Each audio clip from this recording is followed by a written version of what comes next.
So, okay guys, eto na nga. Good morning, good morning. So, yan, Daddy Jepo nyo, ganadong ganado, umagang umaga. Let's go!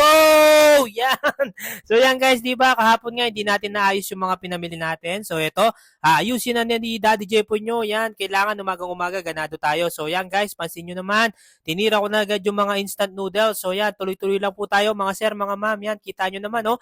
Daddy Jepo nyo, hindi huminto sa pag-grind. At ayun, may padasal-dasal pa siya kasi tinatanong ako ng kapatid ko anong ginagawa ko para mabenta yung mga items. So yan, sabi ko sa kanya, lagi na ako nagdadasal, ikaw na bahala Lord.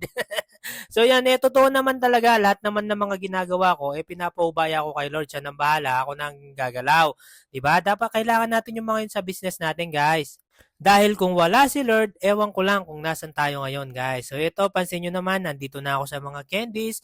Balik tayo dito sa mga inayos ko. Yan, tuloy-tuloy lang po tayo ha, mga sir, mga ma'am.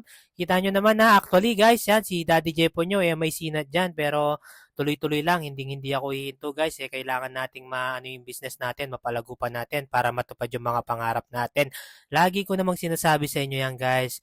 Wag na wag tayong tatamad kasi hindi ko alam yung paraan paano umasenso ng walang ginagawa. Basta alam ko kung gusto mong umasenso, dapat gumalaw ka. So ito guys, nasa candy na ako at mga powder juice milk. Yan, dansin nyo naman sa mga tinapay na rin tayo. And eto nga guys, kita nyo diba, tuloy-tuloy lang po tayo lagi. At after nun, time out muna kasi nga nagising na si mami ko. Flex ko lang yung anak ko. Kita nyo naman, napaka-cute bagong gising. So ano pa bang gagawin natin guys?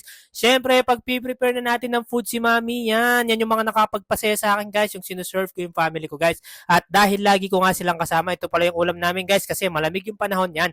Bulang lang bangus sa Kapampangan, ewan ko kung anong tawag sa Tagalog doon. At ayan, kasama ko na si mami ko, yan, kinamay ko na guys, grabe, napakasarap niyan, laging kumakain Daddy Jepo nyo.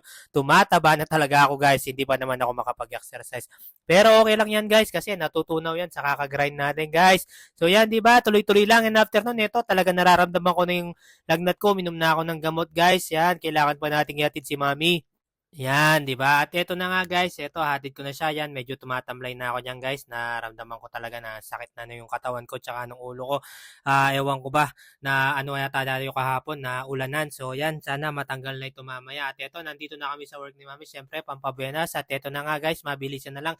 Hindi ko na natuloy yan. Mamaya na lang guys. Papahinga muna Daddy Jepo nyo. Tamlay-tamlay na ako.